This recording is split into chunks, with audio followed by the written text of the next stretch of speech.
I also am 100% in favor of inclusionary zoning practices and linkage fees. I think, and I'm not trying to sling mud at the current council, but if you feel like that I am talking about you, then maybe I am.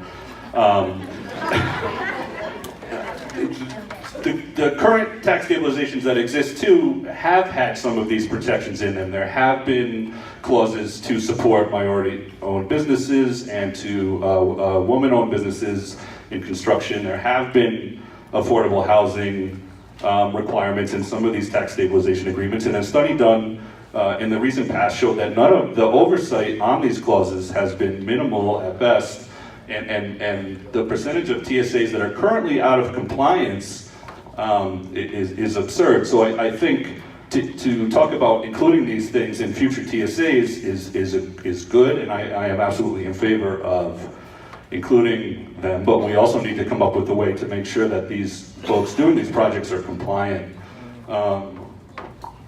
And I would also say that this tax table, to codify the TSAs in the form that's being currently proposed by the council president, is still setting the requirements at a level in which people producing higher income housing would still be the only developers accessing these deals. So I am not in favor of the current codifying of the tax stabilization agreement the current council is considering.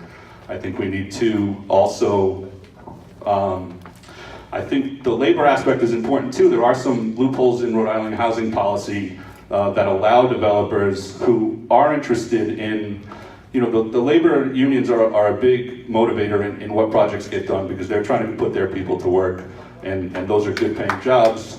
And there are loopholes in Rhode Island housing policy that folks who develop some of these affordable projects do not have to do market rate stuff, and That's time. the Thank you. laborers aren't going to support $12 an hour jobs.